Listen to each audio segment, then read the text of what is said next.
Hello, you see this guy? He's delivering an important message to a prisoner. The poor man will probably never see his wife again, but you'll be very surprised when you hear the prisoner's story in its entirety and learn that it's based on real events. The distant year 1172, the Mongolian steppe. The formidable leader of the local tribes, Yisuke Khan, decides that it's time to find a bride for his 9-year-old son, Temujin. To do so, he plans to take the boy to a distant Merkit settlement. A long time ago, Khan stole his wife from their people, and now he wants to make peace with them by marrying his son to one of their women. The journey is long, so on the way, the small army of Yisuke decides to take a break in a friendly settlement. There, Temujin meets a girl named Borte, who behaves in an unusual, impudent manner. Not only does she speak to the little heir first, but she also tells him that she is the one he should choose as his wife. As evening falls, Yisuke Khan is drinking and relaxing in the company of his old friend. Sometime later, Temujin tells his father that he wants to choose his future bride here. But Khan refuses. He believes that the people of this clan are weak and unpromising. Besides, the Merkits must be made peace with. His son insists, and Khan dares not go against his will. The next day, all the local girls are brought before Temujin. His father instructs him on how to choose a proper bride.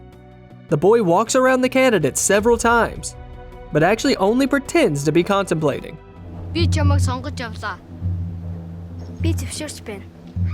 Yisuke is not happy about the arrangement, whereas Borte's father rejoices and gifts his new ally a sable coat. They agree to marry their children in 5 years. The Khan's army sets out, and before leaving, Temujin gives his future wife a bone of white crow as a good luck charm. On their way back to the steppe, a severe thunderstorm breaks out, and the entire army hides under cliffs. These people are extremely afraid of lightning and thunder. It is believed that this is how their god, Tingri, expresses anger. After a while, the bad weather ends and the travelers get back on their horses.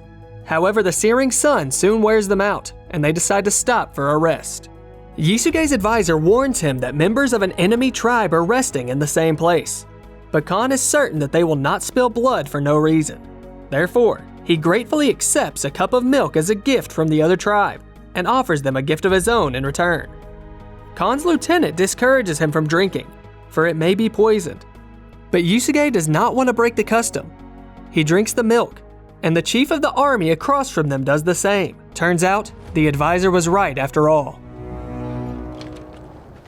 Before his death, Yisuke tells his son that from now on he will be the Khan of his tribe and orders him to ask God Tingri for help.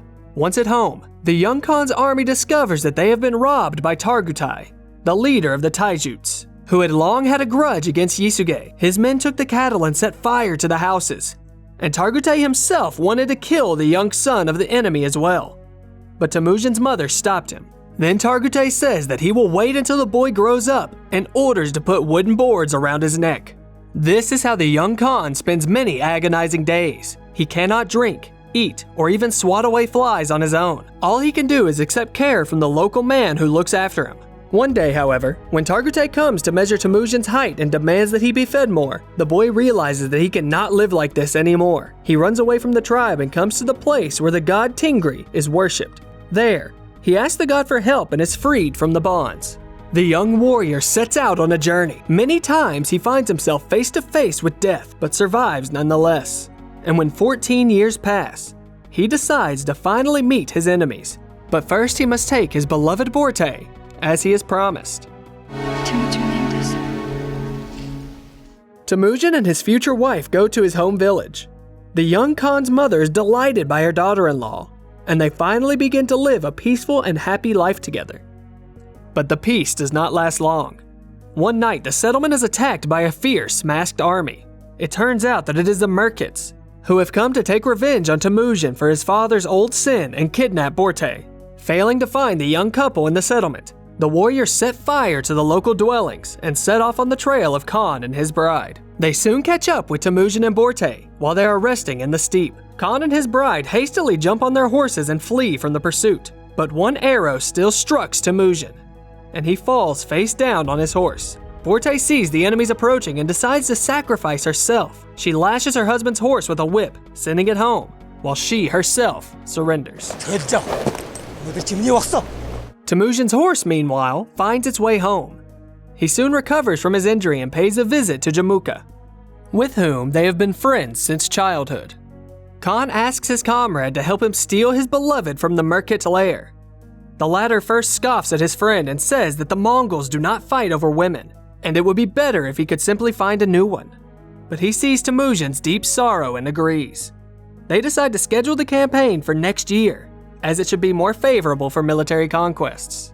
The mighty army, led by Temujin and Jamuka, finally reaches the Merkit's land. The Mongols see that the entire land is riddled with boulders and get lost. However, they soon realize that the enemies have been hiding behind the rocks all this time to take them by surprise. A fierce battle ensues, during which the Merkits are rapidly losing men. Having removed the mask from one of the dead, Temujin sneaks into the settlement and finds his wife. Khan sees that Borte is pregnant, and a guard with his throat cut is lying beside her. Jamuka joins them and reports their victory. Together, they take off to the Jaji Rat tribe, where Jamuka rules. The men celebrate their victory, and Jamuka offers his sworn brother to stay and rule alongside him to deal with their enemies more efficiently. Later, Temujin is asked how he wants to use his part of the bounty. Unlike his comrade, who kept everything for himself, Khan takes only a small part and asks to distribute the rest to the warriors and families of the dead.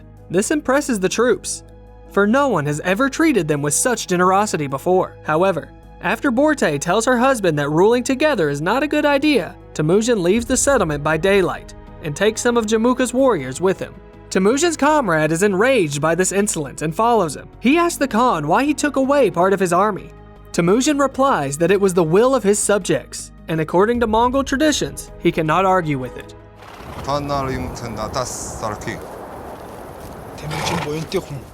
Time passes. Borte gives birth to a son. One day, Temujin is told that Jamuka's men have tried to steal his herd and one of the guards has shot an enemy warrior. The problem is that this warrior happens to be Jamuka's beloved brother, Taijar, so war is inevitable. The guard repents and offers to give his head to Jamuka as an apology, but Temujin refuses to treat his subjects this way. Cunning Targutai, who's been planning to kill Temujin since he was a child, takes advantage of Jamuka's grief. He comes to the ruler and offers to take revenge on Temujin together. Jamuka agrees, and his huge army catches Temujin's tribe right on the road. The Khan orders some of his warriors to shelter and protect the women and children, while he himself remains in charge of the defense. As a farewell, Borte gives her husband a bone of a white crow. Temujin's brave but tiny army cannot resist the giant horde of the enemy. They fight to the very end, but eventually Khan is left on his own against the foe. He is surrounded by armed opponents and is forced to fall to the ground and surrender. Jamuka brings his former friend to his domain. He orders Temujin to beg for mercy, but the latter refuses and continues to call his enemy his brother. Jamuka, in turn, declares that he is not his brother, but his Khan, and enslaves Temujin to his subjects. A year later, Temujin finds himself in the border town of Tongut, where he and the other slaves are noticed by a visiting rich man. He wonders why Temujin costs 5 times as much as his other unfortunate companions, and purchases him anyway, despite the warnings of the sage monk who accompanies him.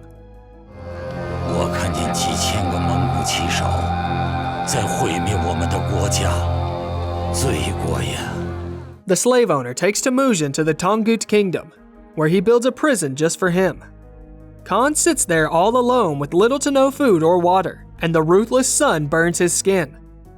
On top of that, the locals are constantly walking by, making fun of the Mongol who, according to the prophecy, was supposedly going to ravage their land. One day, an old monk approaches the grate.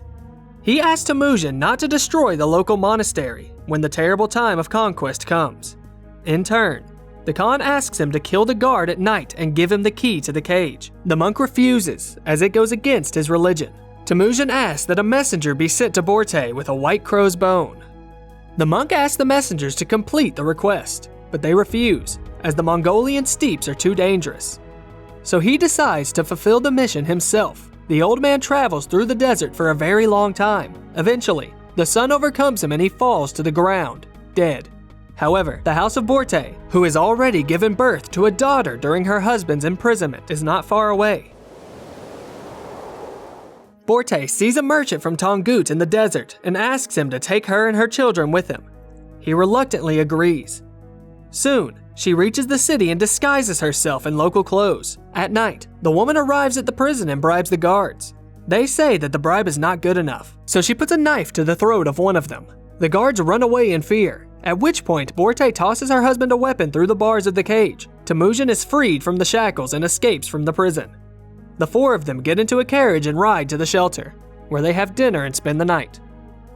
Finally, the family is reunited and returns to their native land. They enjoy the tranquility, and Temujin teaches his children to respect the beauty of the Mongolian language. He promises them that one day everyone will speak it. Then he vows to start looking for a bride for his son, and tells his wife that he has already come up with the names of their future sons. However, when Borte tells her husband what has changed in their lands while Temujin was away, Khan is horrified.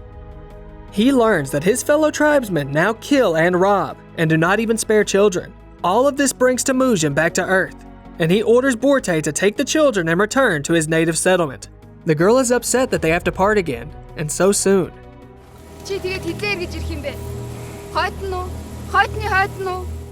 Temujin goes straight to the place where he prayed to Tengri when he was a child. He asks for the gods' help to carry out his plans. Khan dreams of introducing laws on Mongolian soil that would bind its people to behave properly, as well as putting an end to looting and robberies and convincing mothers to bear children again. He decides to introduce the death penalty for anyone who raises their sword against children and women, refuses a traveler's food and lodging, buys stolen goods, betrays his Khan, or lays down arms during a battle. And his dedication pays off. A few years later, Temujin's huge army is positioned in the steppe, preparing for a decisive battle with Jamuka. His former comrade's army is far larger, but Temujin is confident that he knows how to win this war. At first, he only sends a small unit into battle. Jamuka's men defeat it, and then chase the disgraced defeated men farther into the steppe. But they do not know yet that this is an ambush, and other warriors are already waiting for them with bows at the ready.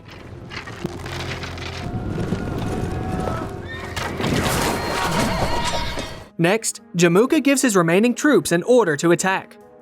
The huge cavalry rushes towards Temujin Khan's army, and it looks like the battle will be over soon.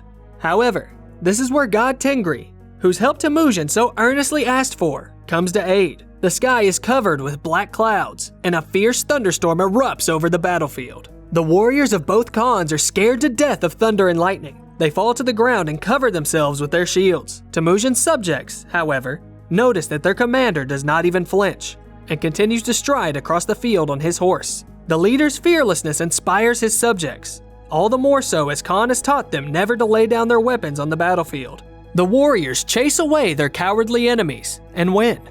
Later, Temujin examines his troops and learns that his longtime adversary, Targute, was killed while he was trying to escape. Khan is also shown the defeated subjects of Jamuka, and among them, he sees an old man who used to feed him during his torture with wooden boards long time ago. Khan orders to give the old man a herd of horses and a yurt next to his own.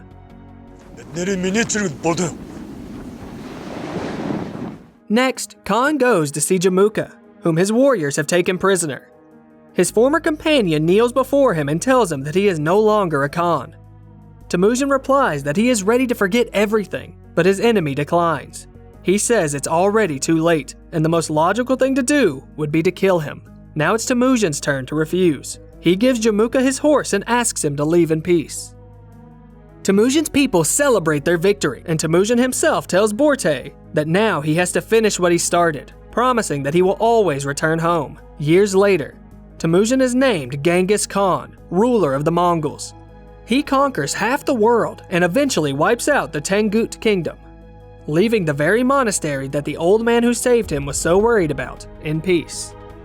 By the way, in reality, the story of Jamuka didn't really have a happy ending. Leave a message down in the comments if you know what actually happened, and share your favorite historical movie. Also, don't forget to like the video and subscribe to the channel so you don't miss out on new retellings.